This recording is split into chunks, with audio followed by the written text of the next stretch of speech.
Kenalin, namaku Maura Amaris Mayari, biasa dipanggil Amara. Umurku sekarang 21 tahun dan aku itu mahasiswa di Esmod Jakarta. Jurusan yang aku ambil namanya International Fashion Business. Jadi di Esmod itu ada dua jurusan, ada Fashion Design sama ada Fashion Business, International Fashion Business atau IFB kita bilangnya. Jadi aku milih IFB karena aku kan dari dulu emang selalu senang fashion, selalu tertarik banget di bidang ini. Tapi aku juga nggak terlalu passionate about designing atau drawings gitu-gitu. Jadi aku pas tahu ada jurusan fashion business, aku langsung udah tertariknya di bagian situ. Jadi aku mau jelasin dikit tentang jurusanku ini. Jadi total program itu 3 tahun lamanya. Aku sekarang tahun ketiga dan sertifikatnya dapetnya D3. Tapi angkatan-angkatan bawahku tuh udah dapet S1 karena emang pas banget aja Esmod angkatan setelah aku tuh udah akreditasi. Jadi mereka dapet S1 gitu. Yang aku pelajarin banyak banget dari tahun pertama sampai tahun ketiga. Aku belajar mulai dari fashion history, fashion culture, fashion innovation. Ada juga kayak matkul tentang aksesoris sendiri. Terus aku belajar marketing, aku belajar brand management gitu. Terus aku juga belajar kayak tentang sales, terus belajar tentang bikin collection plan, terus fashion forecasting. Kita dapat kelas English sama French juga. Terus kita belajar finance, budgeting. Terus kita dapat business law juga. Terus apa lagi ya? Kita juga dapat kelas kayak digital design gitu loh. Kita kayak belajar pakai Adobe Photoshop dari awal, pakai Illustrator. Jadi itu udah jadi basic knowledge kita banget buat pakai yang digital designing gitu. Walaupun kita nggak belajar kayak gambar gitu, kita nggak belajar kayak designing gitu kita belajar dikit, cuman nggak yang kayak fashion design gitu. Kan aku 3 tahun kan programnya. Setiap tahun tuh selalu ada big project. Tapi tahun pertama tuh lebih ke arah internship. Kita ada wajib internship, wajib di toko, bukan di office. Jadi kita semua jadi sales assistant atau SPG. Belajar banyak banget sih dari situ. Kayaknya juga dari Esmo tuh aimnya supaya kita tahu apa yang terjadi bener di toko tuh gimana. Terus kita belajar cara handling customer, belajar komunikasi secara langsung sama customer.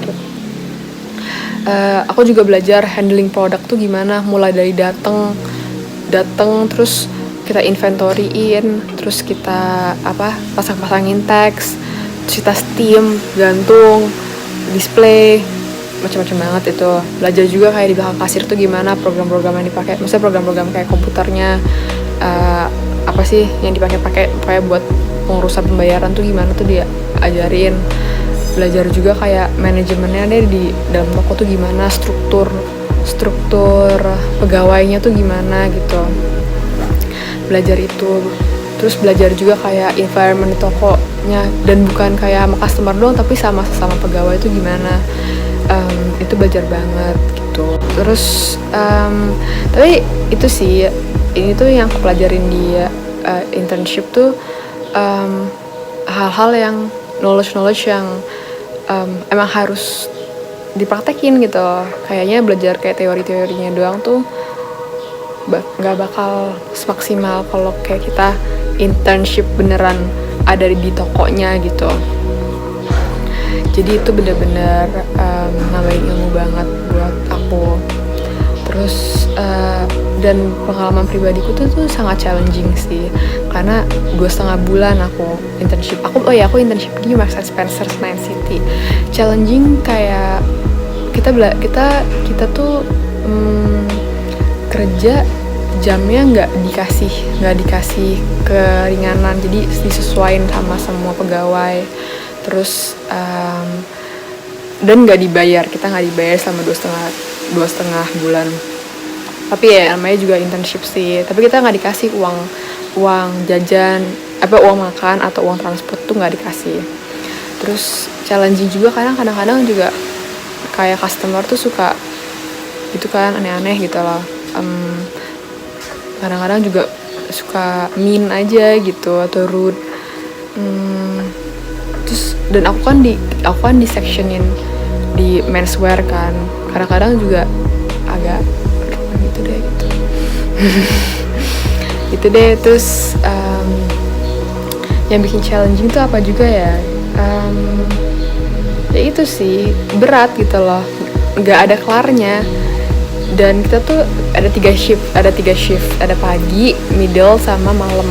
Kalau pagi itu biasanya kita harus datang dari jam 7-an sampai jam berapa sore ya, 3 apa 5 gitu, aku lupa.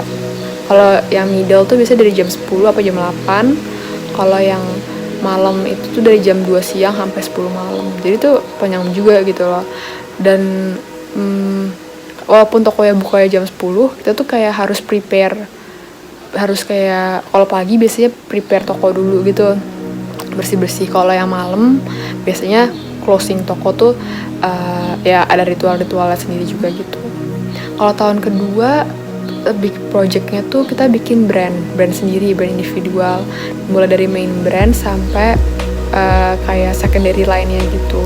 Itu kita bikin bisnis plan-nya, kita bikin produknya nggak ada yang bikin, ada yang mock up doang, karena kadang-kadang kan kalau bikin produk kan harus kuantitinya harus banyak kan, jadi kita mock up aja gitu. Tapi bisnis plan-nya benar-benar kayak serius gitu. Terus buat tahun ketiga kita big project itu wajib bikin brand extension, dan karena ini juga final year, ini kayaknya juga syarat kelulusan kita. Selain kita bikin proposalnya, kita bikin tesisnya juga. Jadi kita disuruh pilih brand yang udah ada, terus kita bikin proposal untuk mereka bikin brand extensionnya gitu. Kalau aku milihnya itu, jadi ada high end fashion house dari Indonesia. Aku propose bikin tea parlor atau tea lounge gitu. Jadi dibebasin nama S-Mode, boleh fashion ke fashion ke non fashion, atau non fashion ke fashion. Yang penting semuanya harus horizontal gitu loh arahnya, bukan vertikal. Misalnya bukan kayak ada brand bikin line yang lebih murah, bukan yang kayak gitu, tapi lebih ke arah yang value-nya yang setara gitu, yang value-nya nggak diturunin gitu. Tapi bisa beda bidang. Aku juga ini sih, jadi kita ntar bikin product development, kita bikin produknya, terus kita bikin campaign, kita desain brand guideline-nya kayak logo, typography, color scheme-nya gimana buat brandingnya. Kita bikin, kalau aku kan karena aku bikin kayak tea lounge gitu, aku harus bikin store layout 3D-nya, terus bikin mood board, terus bikin apa lagi ya, ya gitu sih intinya. Terus buat tesis, market research signifikan banget buat tesis, karena intinya kan emang buat ngebuktiin kalau ini brand extension project ini bisa sustain gitu ceritanya gitu. Tapi ini juga projectnya ini sih non komersial, maksudnya kita project ini mock up doang. Bisa aja kita reach out ke brand yang benerannya buat kayak nge-propose beneran, tapi kita kebanyakan bikinnya mock up gitu. Dan untuk ngertiin international fashion business, yang pada dasarnya kan jurusan ini kita belajar tentang fashion business. Dan S-Mode sendiri tuh kan emang franchise dari Paris, jadi kita program-programnya juga semua dari S-Mode Paris. Mungkin itu kali ya kenapa internasional gitu loh namanya. Dan kita juga belajar fashion industry secara global gitu loh di program ini. Jadi kita juga belajar fashion industry di Indonesia, tapi kita juga belajar secara global gimana gitu. Ada enak dan gak enaknya buat belajar fashion atau jadi mahasiswa di bidang fashion business atau bidang fashion secara general. Enaknya itu sih karena aku personally seneng kan sama bidang ini. Aku dari dulu udah passionate about fashion, jadi kayak aku belajar apa yang aku seneng gitu. Jadi aku dapat ilmu bisnis, tapi juga aku dapat ilmu tentang fashionnya sendiri, fashion industry gimana. Gak enaknya apa ya, paling itu sih tugasnya berat. Kalau menurut aku berat, kita tugasnya benar-benar nggak ece-ece, kita tugasnya ini juga serius juga gitu. Long hours banget pokoknya kalau ngerjain tugas. Tapi ya itu sih, itu kan something yang semua orang alami lah, kayak tugas berat. Sama itu sih, paling kadang-kadang kayak persepsi orang gitu loh tentang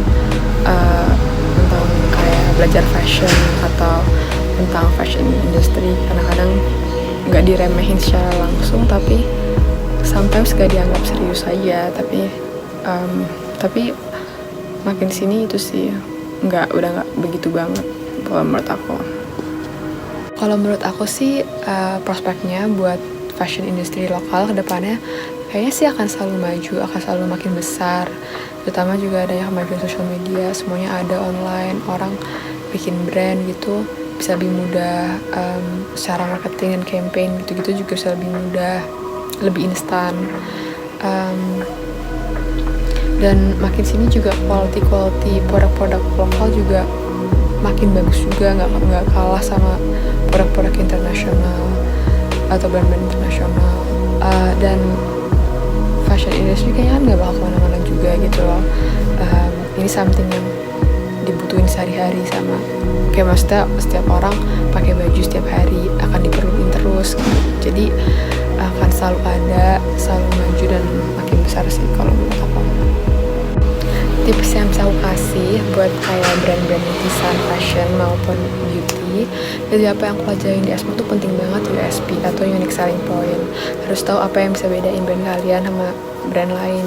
Apalagi sekarang kan brand banyak banget, ada di sosial media juga gitu loh. Brand tuh macem-macem, pilihannya banyak banget, price range-nya sekarang pilihannya udah banyak banget gitu. Jadi harus tahu apa yang bisa bedain brand kalian sama brand lain. Harus tahu konsepnya apa, konsepnya harus kuat, terus harus punya personality, harus genuine semuanya gitu. Harus tahu juga kan apa yang customer pengen, tapi satu sisi lagi kalian harus punya konsep yang nggak bisa goyah gitu. Harus tahu style kalian tuh gimana gitu. Terus market research penting banget.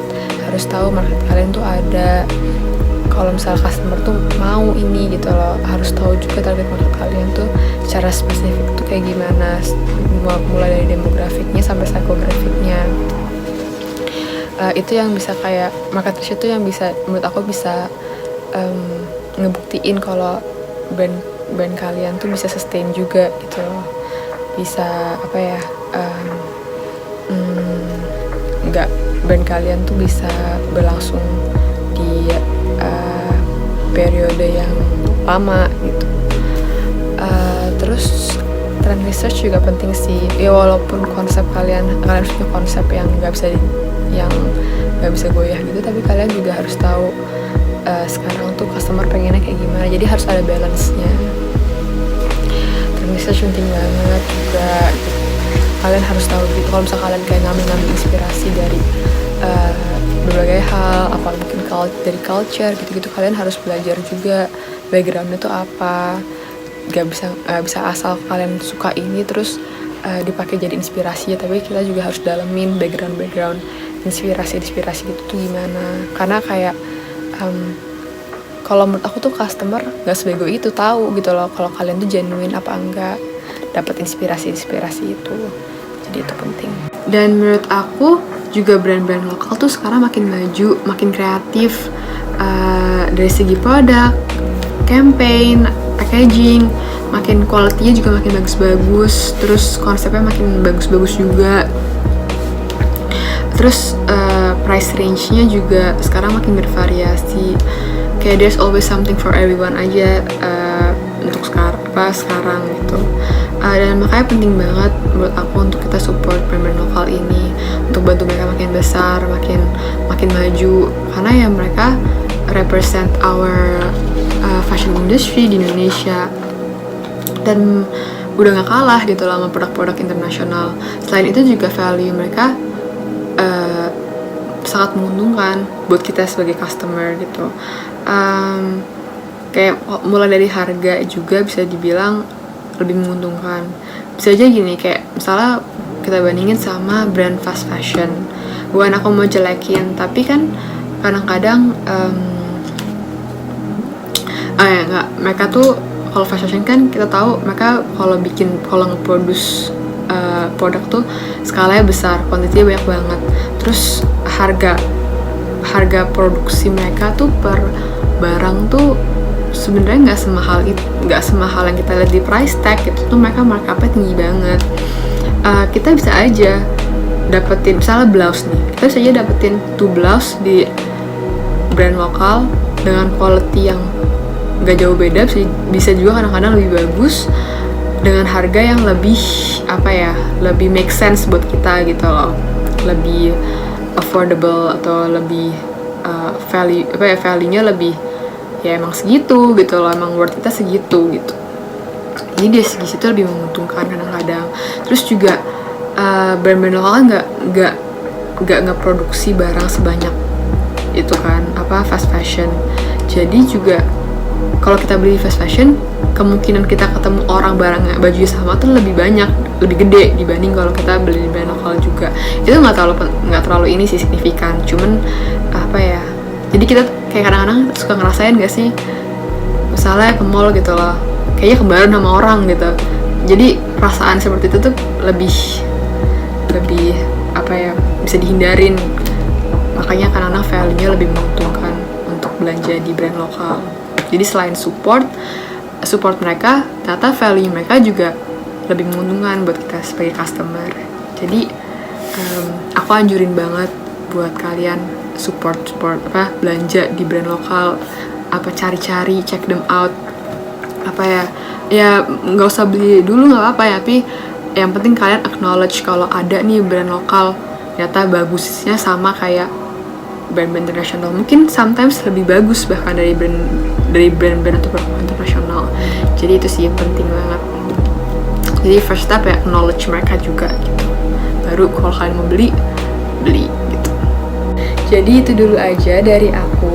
Thank you udah mau nemenin dan dengerin aku cerita tentang pengalamanku sebagai fashion student dan apa yang aku pelajarin tentang fashion industry. Semoga informasi-informasi yang aku sampaikan bisa berguna buat kalian. Thank you, bye-bye.